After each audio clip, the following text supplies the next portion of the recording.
तर नमस्कार मित्रांनो, पहिल्या व्हिडिओमध्ये तुम्ही बघितलं की आम्ही तुम्हाला सांगितलं घराचा आमचा खर्च किती आलता बांधकामापर्यंत, काय गोष्टी करायच्यात काय गोष्टी नाही करायच्यात. तर हे सुद्धा आम्ही तुम्हाला सांगितलं. काय काय बरेच विचारत होते कमेंटमध्ये की तुमचं बांधकाम किती स्क्वेअर फूटमध्ये. हां, आमचं बांधकाम आहे बघा 26x52, म्हणजे जवळजवळ 1300 स्क्वेअर फूट बांधकाम आहे आमचं. त्याच्यामध्ये आम्ही 2 बेडरूम आहेत, एक हॉल आहे, एक किचन आहे, असं आमचं एकंदरीत बांधकाम. आणि बाहेर 2 बाथरूम आहेत, म्हणजे एक टॉयलेट एक बाथरूम आणि एक अटॅच आहे. हे असं झालं आमचं मधलं बांधकाम. आता महत्त्वाचं, सगळ्यात महत्त्वाचं काय आहे की इंटेरियर. आता प्रश्न हा पडतो की इंटेरियर करावं का नाही करावं, हे सगळ्यात महत्त्वाचं आहे. आता समजा तुमच्याकडे जर पैसे असतील तर तुम्ही इंटेरियर करू शकता, जर पैसे नसतील तर तुम्ही नाही केले तरी चालतं, असं काय नाही. पण इंटेरियरमध्ये नेमकं कोणत्या गोष्टी करायच्यात आणि कोणत्या गोष्टी नाही करायच्यात, त्याच्या अगोदर मी तुम्हाला सांगणार आहे की आम्ही जे केलं आहे हे काय केलं आहे ते. आम्ही हे हॉल, आता ही तुम्हाला दाखवेल सगळा हॉल. आपण काय करू, हॉल दाखवतो तुम्हाला. चला. नमस्कार. आता मी आमच्या पूर्ण घरामध्ये काय काय इंटेरियर केलेलं आहे ते व्यवस्थित दाखवते. तर पहिली आपण सुरुवात करूया हॉलच्या दरवाजापासून. ते इकडे बघू शकता, हा प्युअर सागवानाचा दरवाजा केलेला आहे. तर ह्याचं बघू शकता, ह्याची ओपनिंग अशी आहे, ह्याला वेगळंच लॉक आहे, इथे असं लॉक आहे, हे आता लॉक झाला. प्लस त्याला वरून आपण लावू शकतो, प्लस आपण त्याला इथे खालून पण लावू शकतो. त्याच्यानंतर आपल्यासमोर 2 खिडक्या येतात, त्याच्यासाठी आपण हे स्पेशल बनवलेलं आहे. इकडे बघू शकता, याच्यावरती तुम्ही तुमचा नवरा बायकोचा कपलचा फोटो ठेवू शकता किंवा तुमच्या एखाद्या फेवरेट व्यक्तीचा फोटो ठेवू शकता, महाराजांचा वगैरे. तर आम्ही हे प्लेन ठेवलेलं आहे, कारण आमच्या रूमच्या हिशोबाने रूमचा कलर असाच आहे, त्याच्यामुळे आम्ही हे प्लेन ठेवलेलं आहे. तर याच्यामध्ये इकडे बघू शकता, हे खालीवर जातं.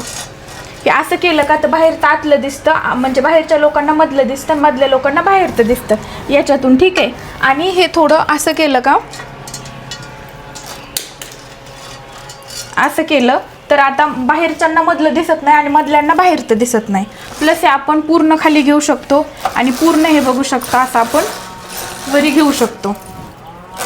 आता मी तुम्हाला हे खाली घेऊन ठेवते. त्याच्यानंतर फर्स्ट आपलं जे आहे टी व्ही युनिट, तर त्याचा हा फर्स्ट पार्ट इकडे बघू शकता. इथे आहेत वेगवेगळे काच वगैरे ठेवलेले येतं. तर सध्या हे याच्यामध्ये म्हणजे आपण डेकोरेशनचं सामान वगैरे काही पण आणलेलं बाहेरून ते ठेवू शकतो. तर सध्या आमच्याकडं म्हणजे काही नाही आहे, हे आपण असंच ठेवलेलं आहे. सध्या आम्ही म्हणजे बाहेर गेलेलोच नाहीत, सामान वगैरे आणायचं तुम्हाला माहिती आहे, एक 5-6 दिवसापूर्वीच आम्ही आलेलो इथं राहायला, त्याच्यामुळं. तर इथे आपण काही पण वेगळं वेगळं ठेवू शकतो. याच्यामध्ये लाईटिंग वगैरे पण लागते, मी तुम्हाला दाखवते. तर इकडं बघू शकता, पूर्ण याच्यात लाईट लागतील. लाईट लावल्यानंतर बाहेरून पूर्ण मधलं विजिबल होतं. नंतर हे आहे आपलं टी व्ही युनिट. तर टी व्ही युनिटमध्ये आपली ही 55 इंचची टी व्ही आहे, एल जी कंपनीची. बाकी टी व्ही युनिट असं आहे की याच्यामध्ये बोर्ड वगैरे काही दिसत नाही. बाकी लाईट फिटिंगचं आम्ही हे समोरून आता वायफाय बसवले, त्याच्यासाठी बोर्ड वगैरे आहे.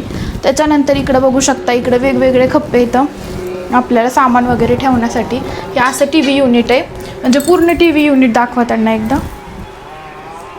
इकडे हा मागे वॉलपेपर लावलेला आहे, ठीक आहे. त्याच्यानंतर जसं टी व्ही युनिट आहे, जसं टी व्ही युनिटमध्ये समजा हा ब्लॅक कलर असं थोडा आहे ना, तर सेम असंच आपण इकडे बघू शकता. इथे तुम्हाला कोणाला वाटतंय का की टी व्ही युनिट सोडता इथे काहीतरी वेगळं आहे किंवा काहीतरी वेगळं आहे, पूर्ण हे असा टी व्ही युनिटचा प्लेन एरिया वाटतोय, पण असं नाही आहे. हे एक दरवाजा, इथे एक दरवाजा इकडे बघू शकता. कोणालाही समजणार नाही की इकडे दरवाजा आहे म्हणून. ते इकडं आपल्या टेरेसवर जायचा दरवाजा आहे आणि तो ॲटोमॅटिक असा पुढे लागला जातो. तर आपली झाली ही राईट साईड हॉलची. तर चला आता मी तुम्हाला लेफ्ट साईड दाखवते. इकडे आपला छान असा एल शेपमधला सोफा आहे. त्याच्यानंतर इकडे आपले कर्टन्स आहेत, इकडे बघू शकता. हे मागच्या साईडनी म्हणजे वेगवेगळे 2 प्रकारचे येतं. तर इकडं मागं एक पांढरा कलरचं आहे आणि हे जाळीसारखं आहे नाही का थोडं, आणि हे याने बाहेरचा म्हणजे जे ऊन वगैरे असतं का सूर्यप्रकाश, हा या वरच्या कर्टन्सने कसलाच येत नाही मध्ये. हे पण सगळं आपल्या सोफ्याला आणि पूर्ण हॉलला मॅच होईल, कर्टन्सला वगैरे मॅच होईल असाच कलर आहे. म्हणजे कलर प्लस हे सगळं आपलं म्हणजे नाही का एक सेम लुक यावा हॉलचा, हे सगळं सेमच आहे. तर पूर्ण हॉलला आपण POP केलेली आहे, दाखवा. त्याच्यामध्ये लाईट्स वगैरे पण बसवलेल्या आहेत वेगवेगळ्या. आणि हो, 1 मिनिट मी तुम्हाला दाखवते. ही जी प्रत्येक लाईट आहे का, ह्याचे 3 कलर चेंज होतात.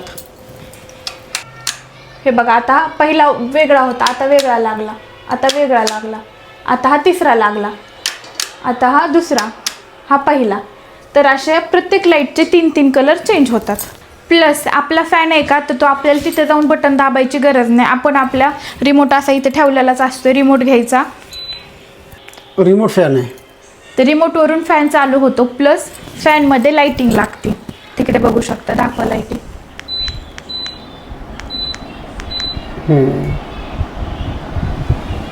दाखवते.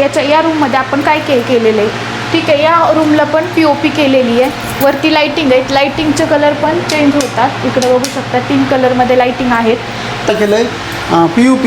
आणि हा डायनिंग टेबल, हा डायनिंग टेबल आहे. इथे आपण थोडंफार काही सामान ठेवण्यासाठी केलेलं आहे. प्लस हा डायनिंग टेबल आहे. तर असा हा डायनिंग टेबल आहे. जेव्हा काम आहे तेव्हा घ्यायचा, नंतर लावून ठेवायचा, कोणाला वाटत पण नाही. डायनिंग टेबल आहे. त्याच्यानंतर आपण स्टडी टेबल पण बनवलेलं आहे, ज्याच्यावरती सध्या आपले औषध वगैरे ठेवलेले येतं. तर आपण ह्या रूमचा त्याच्यासाठी यूज करतो, म्हणजे स्टोर रूम टाईप केलेली आहे. त्याच्यानंतर बाथरूमच्या अलीकडती इकडं बघू शकता, असा आपण एक काय म्हणतात त्याला, टेबल टाईप, हां ड्रेसिंग टेबल नाही, म्हणजे टेबलसारखंच बनवलेलं आहे. इथं एक खप्पा आहे, त्याच्यानंतर खाली 2 खप्पे येतात, याच्यावरती आपली बेसिन आहे, आणि इथं समोर काच आहे. आता इकडं फर्निचरचं बनवलेलं आहे बाथरूमच्या समोर, बाथरूमच्या अपोजिट साईडला, जिथे की मस्त आपण फ्लॉवर ठेवू शकतो, आणि त्याला लुक याच्यामुळे खूप सुंदर दिसतोय. तर हे आहे आपलं किचन. किचनला पण म्हणजे पूर्ण POP केलेली आहे, आमच्या पूर्ण घरालाच POP केलेली आहे आम्ही, तुम्ही बघू शकता. तसेच ते किचनचे वरचे खप्पे येतं, तिकडं मागं आपलं असं लावायचं झाकायचं, हे पण फर्निचरचं. याच्यामध्ये डबे वगैरे ठेवायला काहीच दिसत नाही, असं वडलं की पूर्ण जातं. इथे आपण काही पण त्याच्यानंतर इकडं देवघर केलेलं आहे. त्याच्यानंतर इकडे देवघर केलेले, देवघराची लाईट पण बघू शकता कशी लागते, मस्त. वरचा बल्ब बसवायचा राहिला आणखी मधला. चला, तर इथं बघू शकता विदाऊट बटन आपण बेडरूममध्ये एंटर झालो की आपली सेन्सरची लाईट चालू होते. त्याच्यानंतर फर्निचरमध्ये आपण हे बघू शकता, हा बेड एक बनवलेला आहे, किंग साईज बेड आहे, खूप मोठा आहे. त्याच्यानंतर हे मागं हे असं बनवलेलं आहे, म्हणजे आपण डिझाईन टाईप केलेलं आहे, ठीक आहे. याच्यामध्ये अशी लाईटिंग लागते पूर्ण. त्याच्यानंतर बेडरूमला पण फुल POP केलेली आहे, म्हणजे आपण पूर्ण घरालाच POP केलेली आहे. त्याच्यानंतर तिकडं राईट साईडला AC साठी आपण सोडलेलं आहे. नंतर बाहेर कर्टन्स आहेत, तिथे एक खिडकी आहे. त्याच्यानंतर आपण इकडे केलेली आहे आपले कबर्ड आहेत, दाखवा कबर्ड.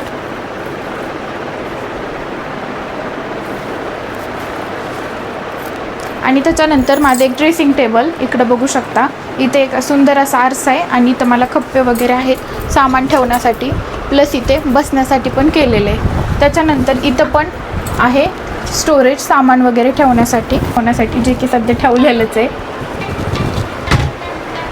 त्याच्यानंतर मेन असं आहे आपलं, इथं बघू शकता तुम्ही, इथे एक नॉर्मल भिंत वाटते, जी की आपल्या काय म्हणतात त्याला, पडदे इथं कर्टन्स आहेत, त्याच्या अपोजिट साईडला आहे, सेम तशाच कलरची आहे. प्लस बेडशीट पण तशाच कलरचं आहे, आणि अपोजिटला साईडला म्हणजे सगळं कलर व्यवस्थित आहे. तर इथं तुम्हाला वाटतंय की फक्त नाही का एक भिंत आहे एक अशीच ना, इथं काहीच दिसत नाही आहे, पण इथं आहे आपलं, मला सुद्धा असं सापडायचं म्हणलं सापडत नाही, कुठून ढकलू कळत नाही. तर इकडं बघू शकता, इथं आहे मग आपलं मधलं अटॅच टॉयलेट आणि बाथरूम. आता हे लागलं गेलं ना, काहीच वाटत नाही की तिथे काही. इकडं आहे आपला सुंदर असा खिडकीचा व्ह्यू. तर अशा प्रकारे मी तुम्हाला माझं पूर्ण घर दाखवलेलं आहे, म्हणजे हे सगळं आपण फर्निचरमध्ये जेवढ्या गोष्टी केलेल्या आहेत त्या दाखवल्यात आहे. त्याच्यामधलं POP वगैरे फर्निचरमध्ये नाही आहेत. आता ह्याच्यातल्या काय गोष्टी करायच्यात आणि काय नाही करायच्यात हे तुम्हाला आम्ही नेक्स्ट व्हिडिओमध्ये सांगू, आणि ह्याला नेमकं किती खर्च आला आहे हे तुम्ही अंदाजे सांगा, तसं आम्ही पुढच्या व्हिडिओमध्ये आम्ही तुम्हाला सांगणार. आणि याच्यामध्ये पण ना वेगवेगळी क्वालिटी वगैरे असते फर्निचरची, तर आम्ही तुम्हाला सगळं सांगू, वॉरंटी गॅरंटी काय असते, कसं असते.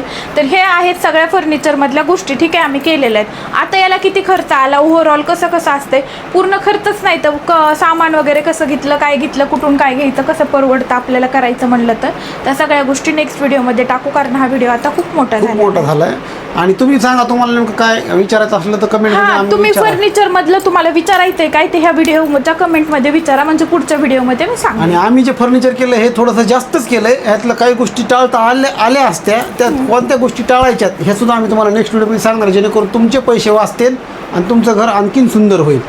चला, थँक्यू. आणि हो, तुम्हाला काही क्वेश्चन असतील तर या व्हिडिओमध्ये नक्की विचारा, म्हणजे पुढच्या व्हिडिओमध्ये तुमचे सगळे क्वेश्चन्स क्लिअर करण्यात येतील आणि टोटल तुम्हाला प्राईस सांगता येईल, मटेरियल वगैरे सगळी कॉस्टिंग व्यवस्थित सांगता येईल. Thank you so much. Thanks for watching. Video आवडला असेल तर नक्की लाईक करा आणि चॅनलला सबस्क्राईब करून ठेवा, कारण इथून पुढं खूप छान छान असे व्हिडिओ येणार आहेत आपल्या नवीन घरामधले.